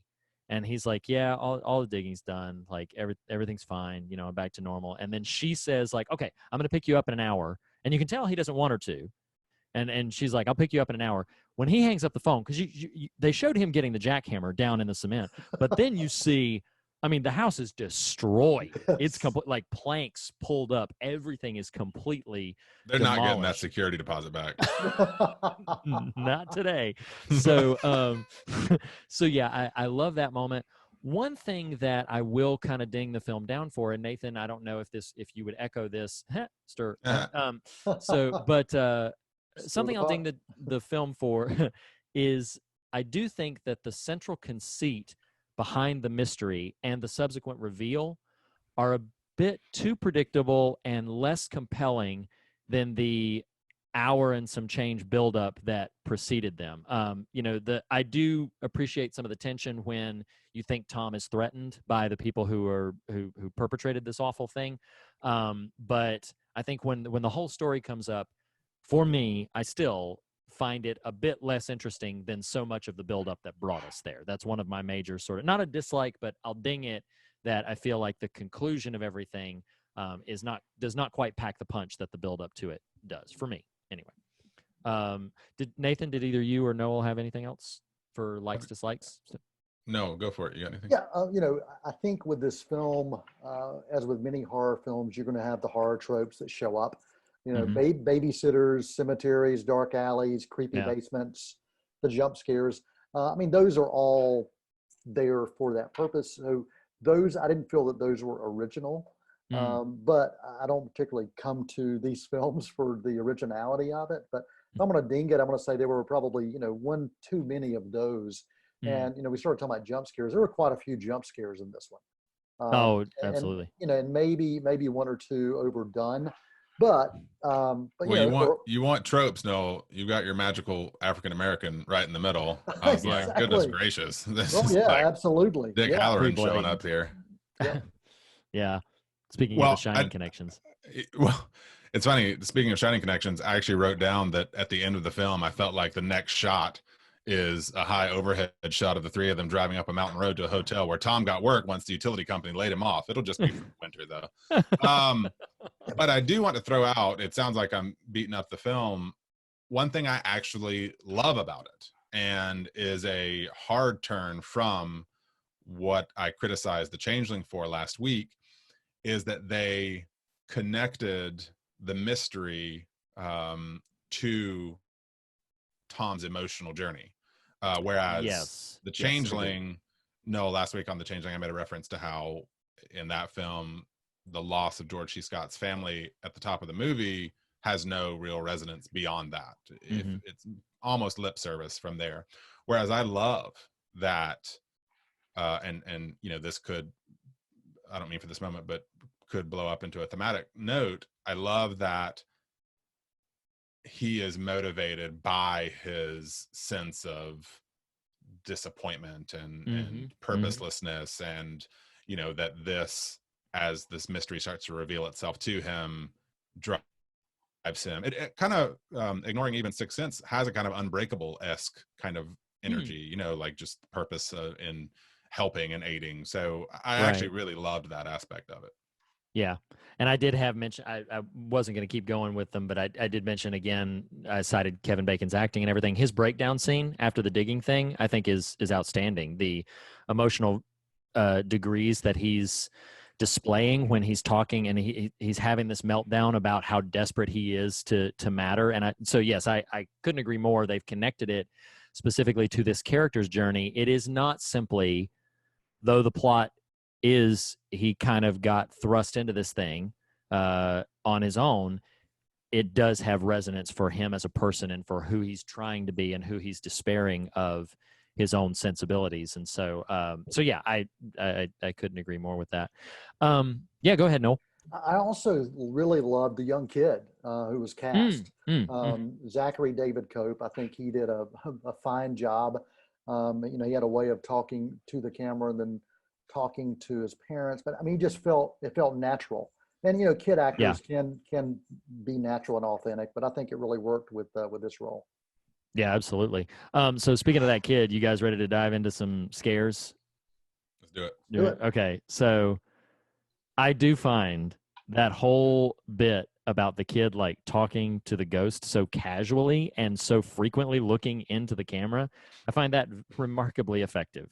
I think just the image of not even just the whole "what does it feel like to be dead" that you mentioned earlier, but just every single time he's like talking directly into the camera. I think I mean, you could maybe say that maybe it's a hair manipulative on the filmmaker's part, but color me manipulated, because I felt like it was really, it was really effective. Oh yeah, it worked. It creeped me out. Yeah, absolutely. But so basically anything related to that piece of things. Last thing I'll cite before I invite you guys to mention some of the scares you have is, of course, that sequence when they're confronting him after the whole train thing has happened. And he's sitting there playing with the trains, and they're playing with the toys, and he's not paying attention to them. And then he suddenly says, "Don't ask the boy any more questions," and then busts out with that deep guttural talk to me. I was like, oh, and I love that, like, it registered on their faces. Yes. They didn't quite know what to do about that. Like, what's happening right now? So yeah, that was a pretty freaky moment. What you guys got? No. Yeah, I love the kid. You know, there were so many times that, as you mentioned, I mean, I wrote on almost any time the kid talks to the ghost Samantha, it's creepy. And even when he's relaying things to the parents, I mean, there was one time he looks at his dad and he says, "Don't be afraid of it, Daddy." And I'm like, oh man, you're just freaking me out, kid. I'm like, I kept thinking, what if that was my son Thomas saying stuff like that? You know, he's 20 now, but if he still came up and said, "Don't be afraid of it, Daddy," I'd still freak out, you know? Other jump scares. And, you know, some of these we've kind of seen before, but, you know, the mom taking the bath and the ghost appears in the mirror. You know, that's still freaky to me. The freaky walking scene of Samantha, that got me. A lot of the hypnosis, fear parts of the hypnosis got to me as well. There were just so many of these just creepy scenes, and they worked. Even the high school kid with a handgun, and then he has blood all over his face. Oh yeah, and that vision. Ooh. Well, the way that's sort of edited too is really. Oh yeah, the editing was really solid in this. Yeah, there was one scene. This kid is watching this Sid and Marty Krofft TV show called Lidsville. Oh yeah, sitting on the bed, and the TV screen keeps going back and forth to the zombie film to Lidsville, and Lidsville is like the most freaky kids show anyway. But then when, you know, the ghost of Samantha goes on the TV screen, while the kids watching Lidsville, I'm like, okay, I will never watch Lidsville the same way again. Never. Kids and kids programming. No, thank you. Reed, you will be happy with me to know that I caught that was Night of the Living Dead, and I would not have happy. been able to do that without fear of God. Yep, you've come a long way. I appreciate that. A long way. What do you have? It hasn't been mentioned yet, but on top of the highly inconvenient moment to have some of these visions he has, towards about the 20-30 minute mark, the visions Tom has initially of the fingernail break and then the tooth in the mirror. Oh my God. Did you know that? Right. So you'll be impressed with this. If you didn't already. Always impressed with you, Reed. So. But Noel, if you didn't know this, and I didn't even write it down, I just stumbled upon it and remembered it, that entire sequence, like the whole him messing with the tooth, pulling it out, dropping it into the sink, and then coming back up and everything's gone. There's no edits to that. That was all achieved practically, because he's wearing a cap on his real tooth, pulls that off while he's holding a ceramic tooth in his hand, palming it. So he pulls that off, and then he drops the ceramic tooth in the sink, camera pans down. Meanwhile, there's somebody off screen who wipes the blood off his face really quick. So when the camera pans back up, so it's all just movie magic. They didn't have to do like edits and cuts and everything. Wow. And I thought that was really impressive because it's pretty simply rendered, but it works. That whole sequence is pretty effective. It's Hollywood for you.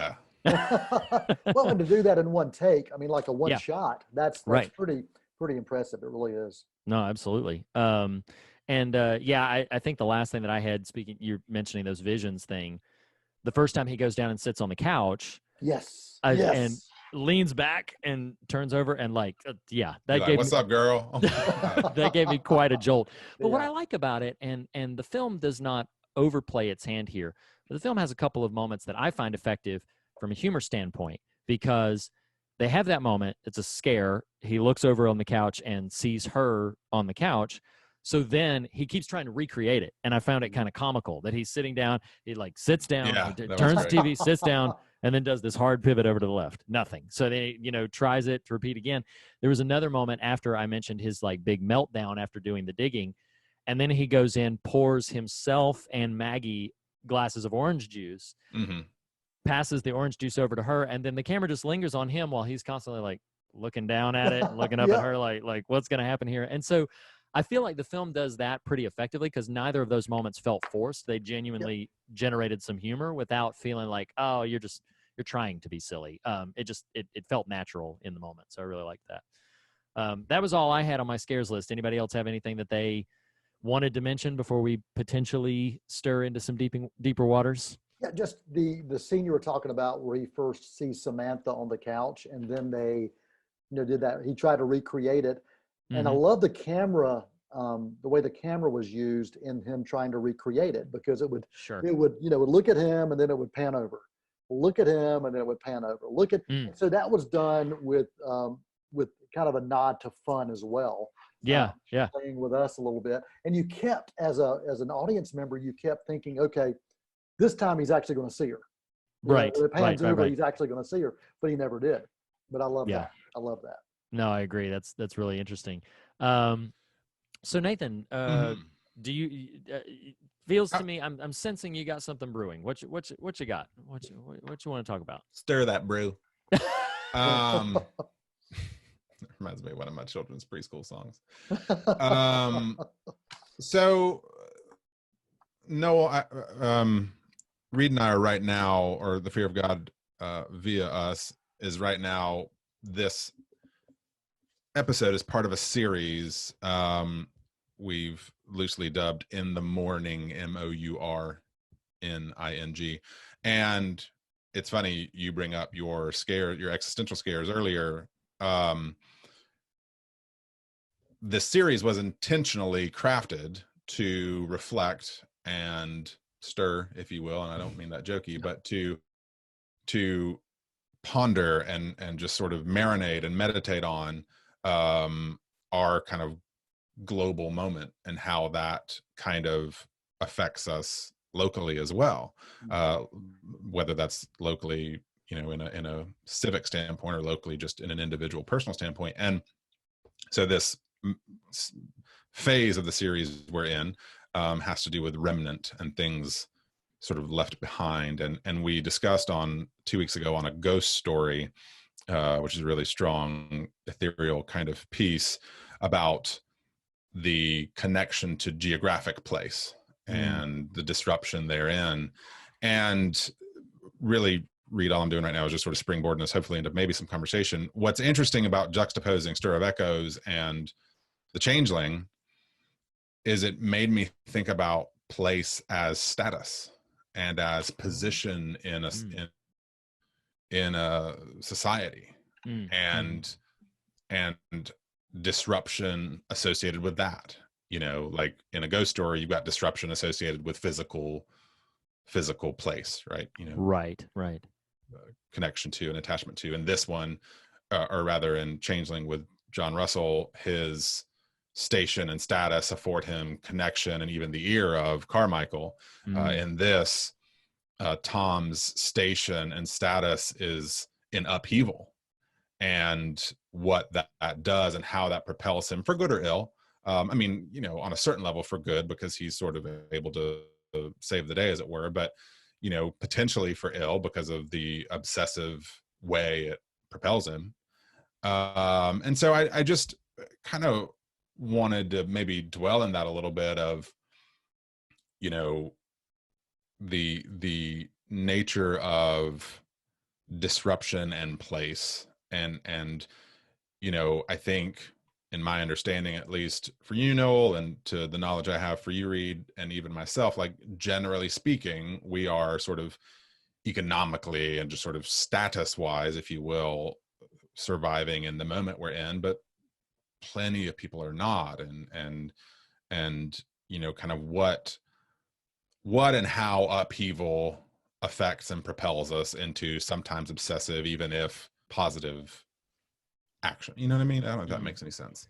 So again, I don't know if that lights off anything for anybody, or if that's just sort of a note to sort of acknowledge and move into something else, but that's sort of what was sparked by putting this against Changeling. Sure. Noel, I'll defer to you as our guest if you have some responsive thoughts. If not, I can take the baton. I'll let you dive in first. Go ahead. Okay. So I do find it really interesting, particularly, we made comment about, John Russell as a person. He's clearly has the status and import to be able to rent a mansion for him to stay in, at his leisure. And Kevin Bacon's individual, like, one of the things I love about that moment, and you mentioned that you referenced earlier, when he finds out she's pregnant and so then says bummer. Mm-hmm. What I like about what the film does at that moment is it doesn't then pivot over into, you're useless, you don't want a kid because you have all these big ambitions and everything. Because he then comes in. I love that scene. It's a wonderful scene. Explains. That's one of those moments that sometimes I ding on, and I say, and I look at it and I'm like, that's a real marriage conversation. That's not a fabricated marriage conversation. That's a real conversation between husband and wife, because there's a lot of give and take in it. There's some history that's alluded to, but he comes in after the fact, after having responded to her pregnancy news with bummer, and then say, no, this is great. I'm excited. This is wonderful. And then when he tells her and reminds her about what he was potentially planning and why this news is disruptive to that, she's sympathetic to that. She's like, I did, and obviously they can't change the fact that they're going to have another child, but that's still, she's sympathetic to him in that moment. And it sparks for him this notion of, and I just love that line so much. I mean, it's a little devastating, but he's like, I didn't want to be famous. I just didn't expect to be so ordinary. Yeah. And well, and if I can add to that, right before that, he says, I wasn't just giving you a line back then. This is real pathos laden moment of him just reflecting on their time. Absolutely. Which is why when it has its return in his emotional meltdown, when he's digging in the backyard to try to find a solution to this mystery, or try to discover what it is that he's being compelled by these spirits to pursue. And he has this meltdown about, like, this is the most important thing I've ever done in my life. And I do feel like in this conversation about, and Nathan, I don't know if this was precisely where you were going or how fruitful this will be, but I do feel like there is a moment that we're in right now that, I'll say it this way for the sake of honesty and brevity. There's a lot of debate going on right now about whether or not we need to send everybody back to work so that everything can get back up and running. And I do know that as people and persons, there's a lot of attachment, necessary attachment. I'm not minimizing it. Necessary attachment to, and we've talked about this in different contexts on the show before, about how we tend to think that we are what we do, and we want to express our identity in what we are capable of accomplishing. And when that is inhibited to any degree, we lose our sense of self. Because if I can't transact, if I can't perform, then who am I? If I cannot achieve, this thing, then I don't know who I am anymore, or how I fit into this whole space of thing. And so I do find a tremendous amount of pathos and in what Kevin Bacon is experiencing. But looking at the moment that we're in, I was having a heartfelt conversation with a friend, actually just earlier this week, somewhat unexpected. We were just catching up, and then it pivoted into heavier things, which, as Nathan knows all too well, is a common experience for talking with Reed. That's what happens. It's like, listen, Reed, I just called to get your opinion on the movie, and now here we are unpacking deep philosophical things. But for me, I talked about my own personal sense of my place right now. I am thankfully still employed, though we have seen an impact. I'm grateful to still be employed, and thinking about how that pivoted over into my relationship with my wife and child, and ultimately my relationship with the Lord. And it began a conversation. Maybe this is where you were scratching at, Nathan. If not, this is what it sparked in me, of how transactional so much of my definitions for that are. That I think about transactional metrics for exactly how it is I define my relationships. I have spent time with my wife. We sat down on the couch and we watched this movie, or it's task oriented. And we so easily sort of get saturated in thinking about our lives and contextualizing our relationships in, again, these give and take, these, I can't find a better word than transactional. This, I do a thing to get a thing. I take an action to produce a result, something like that. And when all of that pauses, as for so many people it is right now, when all of that momentarily ceases, it is this strange, nebulous mentality where we no longer, it's like we don't know what to do with ourselves, and we keep trying to push to find something to put meaning in, to something that we are doing. I'll mention this and then I'll shut up and invite more responses. That there was a cartoon that I saw that I thought, it stayed with me. I scrolled by it just once on social media, and it has stuck with me because I think it is so profound. A lot of people have said in the early parts of this pandemic, well, great, take up a new hobby. Now's the time to finish that novel. Do something creative. Do all of these fun, clever, inventive things during this time. And this cartoon, which I think is pretty profound and a little funny, is of a man in a rowboat. I wouldn't even be able to find it if I tried to find it, but is a man in a rowboat, and one of his oars is broken. So he's got half an oar sitting there. The boat is leaking. There's already like fish, jumped into the boat that he's sitting in. Sharks are hovering around the boat. There's a hurricane in the distance. Lightning is striking nearby. And he looks up and has a thought bubble that says, is now the time to finish my novel? Talking about the chaos that's moving on around. And instead of taking in your surroundings, always feeling that drive and that push to, I have to produce. I've got to do something. I can't be ordinary. I can't be passive. I can't just be. I have to be doing something. And that's just some of what your thought process there, Nathan, has sparked in me in this. No, that's great. Yeah. Go ahead, Noel. Yeah, I think that things that both of you have said, I'm connecting, and I see this film connecting to what we're all experiencing to some form or fashion. And with Tom's character, there was some spark that had to happen in him that forced him to physically dig, but to dig deeper to find meaning and to find purpose. That's good. And I think a lot of us are trying to experience some aspect of that now. We're asking ourselves, what if my job that I had before does not bring me back in the capacity that I was working? Right. Or what if it does not bring me back at all? I'm going to have to dig deeper to find what my new meaning and what my new purpose could be. So I think, and another aspect of what I see is there are times that things happen that what we see on the surface is really not what's going on down below. We don't see what's happening below. And some people put on a brave face. Some people put on a deceitful face. I mean, in the movie, the villains of the film, they seemed like the friends next door, but you find out spoiler alert, that they are not who they say they are. Right, They have of course. literally hidden, buried their secrets, in a basement somewhere. Absolutely. So I think as we think through this time and hopefully as we think back on this time, that we can look at what positives did we gain out of this through new friendships, through family interactions, through working through things together that maybe we didn't think we could work through together.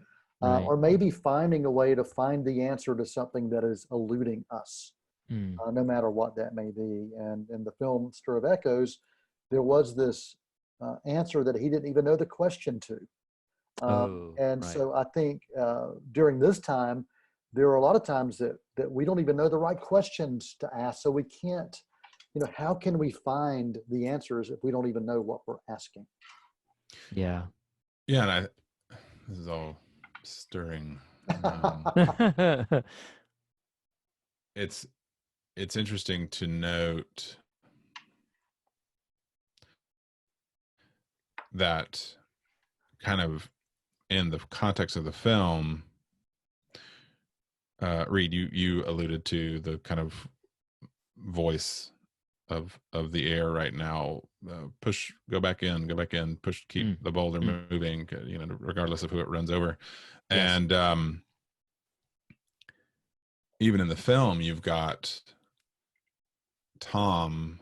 I love that imagery that I must admit, from my kind of dumb moment, wasn't registering for me the way it did, the way you just described it, Noel, of the dig, like you have to go inward or downward or recede in order to find that purpose, in order to fashion meaning. And interestingly, Maggie ultimately comes around, of course, but juxtaposing a Tom who feels like he's in the pause that we're trying to sort of honor and acknowledge and point to, and everyone else around him saying, no, it's fine. Just stop. Just keep doing the thing. Like, you're fine. Ignore, look the other way, keep going, rinse, do this. There's a lot of socioeconomic wrapped up in what's happening around him, and I think a lot of that is playing out kind of culturally as well, which is those who are less affected are saying, you're fine, it's fine, let's do this. And right. Without really sort of taking that pause, taking that breath, digging deep to assess, okay, even Tom, who's on what I think the movie kind of positions as is not, he's blue collar, it's sure. Yeah, of course. He's blue collar, whereas he's renting from someone who clearly is a little higher in station. But you get to the bottom of this and he finds someone even lower on the totem pole than where he is, which is this nebbish kind of girl who gets abused and murdered for just being in the wrong place at the wrong time by people who would rather it just go. And I don't know. I don't have a bow to put on it so much as just some interesting, trying not to use the word echoes, but it's right there. Stuff that's happening there. So no, I think it's well placed. Yeah, and let's not forget so first of all, I didn't mention this earlier, but it needs to be said that it's remarkable in a film like this that he is a renter. He's not a homeowner. I mean, like how many films do you see where it's just like, oh yeah, this is the house we bought, even though I grow alligators or something, and then my wife is a musician, or some random that's random occupations that will not make a ton of money. Sure. But I bought this 12-bedroom house in the whatever. But I do think it's remarkable that he is a renter. And I also think that's key to the theme. The other thing that I would like to connect, and maybe this would be my final sort of thesis on the moment, is I was really haunted feels like a jokey word in this context, but I was really kind of put back a little bit as coming out of the hypnosis. He's interrogating a bit of, well, what did you do to me? He's talking to the sister, and he's like, what happened? And he's like, did you leave a post-hypnotic suggestion or something like that? And she's like, it's just a little one anyway. Like, did it work? And then what she tells him is remarkable to me. She says, I opened a door. I opened a door. And it was funny because in this moment, what's connecting is the reason this crime is covered up. If you've never seen this film, we've actually managed to stay relatively spoiler-free, but I will affect a little bit of that right now to say that the central conceit of this is that there is someone who has become victim. Nathan mentioned earlier this sort of nebbish girl. She's become a victim, and she's been buried in the house that he's renting. And part of their reason for doing that is, as expressed by that one neighbor father, is this is a decent neighborhood. Like, what were we supposed to do? This is a decent neighborhood. Were we supposed to just let everything? And so here you have people who intentionally not just closed a door, they brick walled it up. Like they just completely like shoved it up and said, no, we're going to hide this. We're going to shut the door on this conversation, shut the door on this occurrence. We're going to quite literally pretend this never happened. Absolutely. It never happened. Yeah. And then what happens to this poor unsuspecting man, this ordinary man, is he stumbles into someone who opens a door. And that's what happens is I opened a door. And I feel like there are so many things in so many different ways that we can look at our own personal histories, our national histories, our local histories, our relational histories, all of those different things, and the ways in which we have put a lot of effort into closing doors and brick walling them up, and not, Noel, to what you were talking about earlier, not digging in and finding out who we are and what we're about, and assessing ourselves in the light of things. And moments like this, for good or ill, may not drive us to have to produce that thing, or they don't have to drive us to those ends, but maybe if we'll let them, they can open a door, and they can begin to allow for an opportunity for things to begin to, for these echoes to, and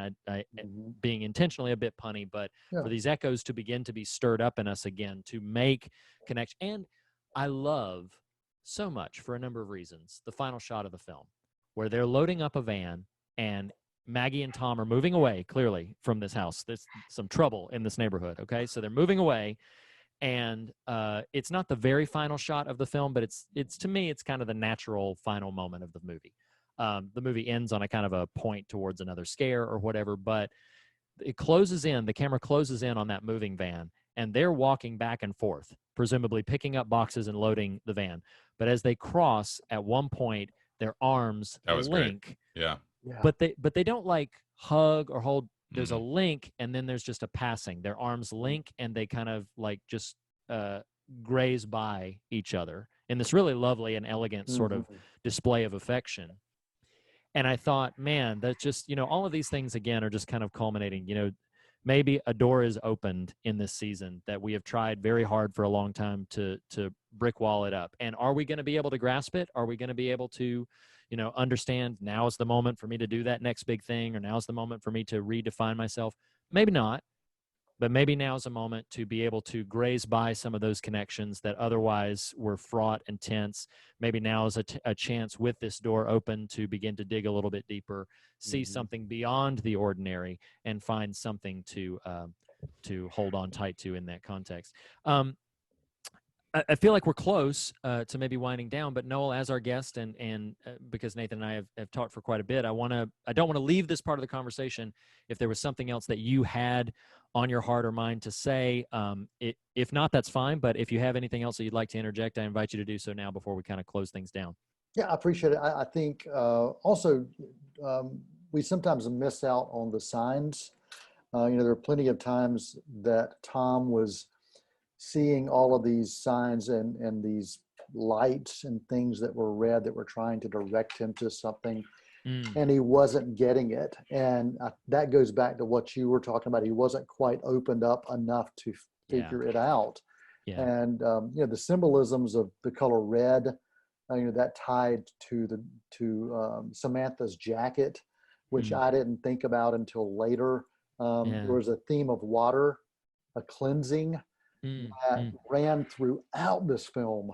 And that stuck with me. And you saw it in the rain, you saw it in the bathtub, you saw it in the sink. So many times there was this theme of water that, or this symbolism of water that just kind of tied to an ultimate cleansing that happened, cleansing of certainly. justice and truth that poured out Mm-hmm. onto the streets, literally onto the streets Right. of this place. So yeah, it's a film that I think that has a lot of messages, a lot of things we can think about and take from it. Yeah, absolutely. Absolutely. Well, I think we'll leave it there for the moment and pivot over into our very specific metric that we do on every episode, and that is the fog meter, where we rate these films or these pieces of media that we cover by fear and God, its scares and its substance. Noel, as our guest, I'm going to invite you to give your count 1 through 10, actually 0 through 10, if that's applicable, for Stir of Echoes, directed by David Koepp, based on the book by Richard Matheson. What would you give it for fear? I'm going to give it an 8. And do All I right. need to give you a reason why? Or At your discretion. Up to you. I think because it reminds me that sometimes we miss the thing that's right in front of us because we're not digging deep enough. And that's a scary thought.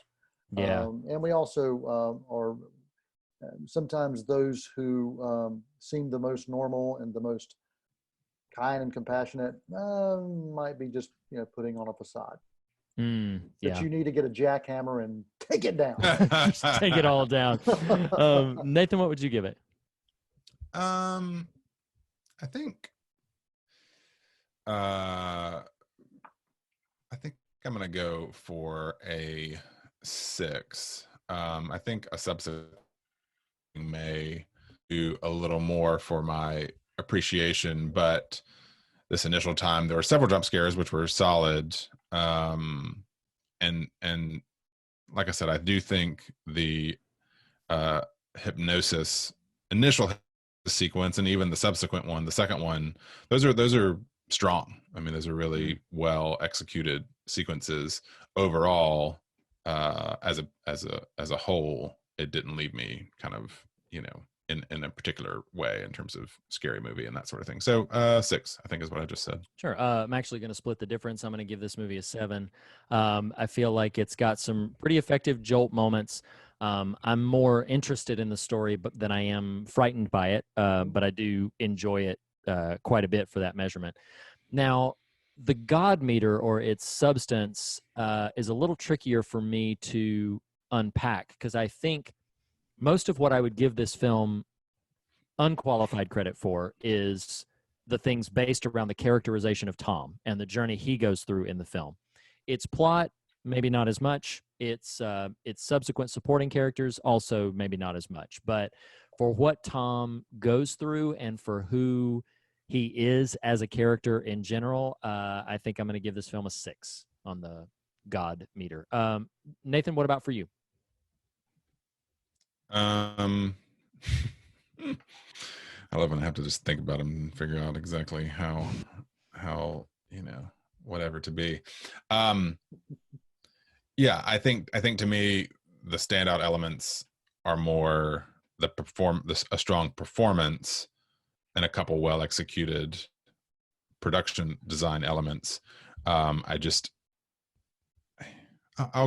will join you, my friend, at a 6. All right. For all right. Stir of Echoes on the God Factor. All right. No, what about you, sir? Well, Yep. I'm evidently on a learning curve with your whole meter system. No, it is your sort of it is your discernment that gets you there.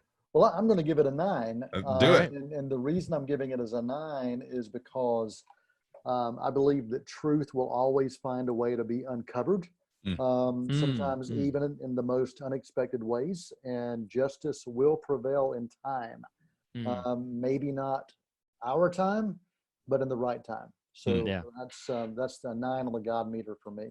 Awesome. That means that our official fog meter measurement, we give Stir of Echoes, directed by David Koepp, a 7 out of 10 on the fog meter. So that is a pretty strong showing for a film that a lot of people really enjoy and praise as a kind of an understated classic living in the shadow of the film that was released its same year. But the more important and more pertinent question is, Noel, I'm going to come to you first with a very simple, would you recommend Stir of Echoes to our listeners that they go check it out?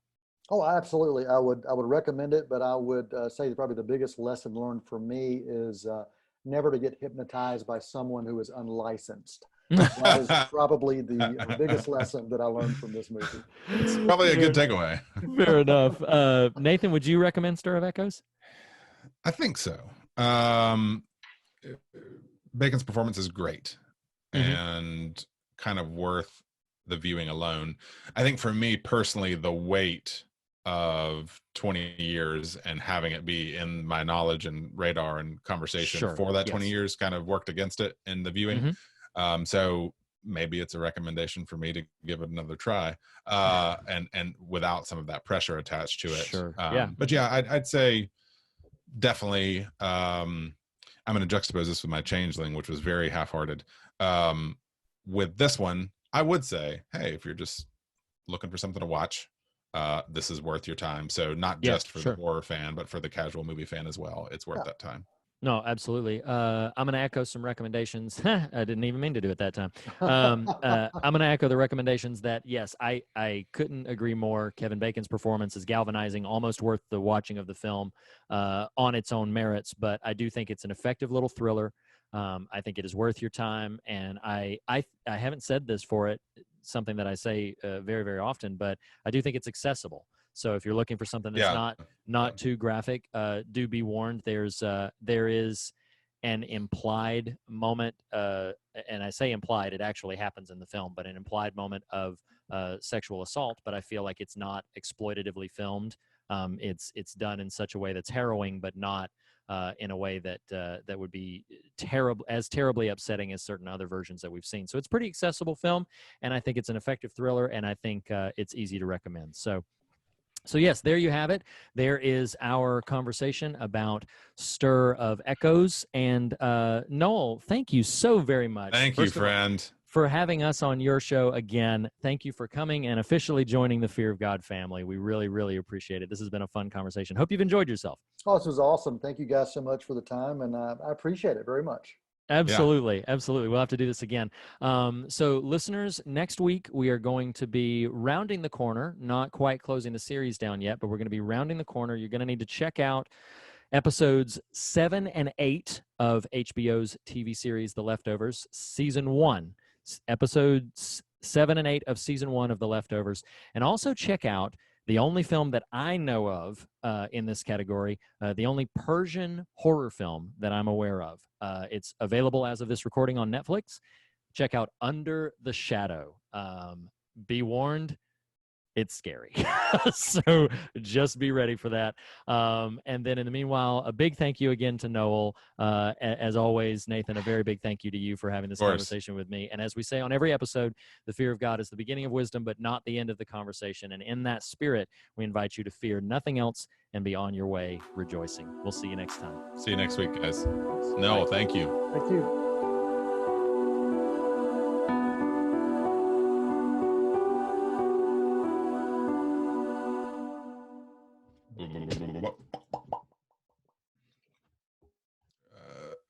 No, we had a guest last week and Reed did this part, and so I'm having to wrap my brain around just like the jump in.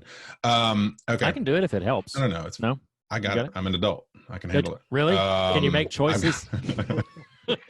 Sometimes I don't think so, actually. Yeah, all right. So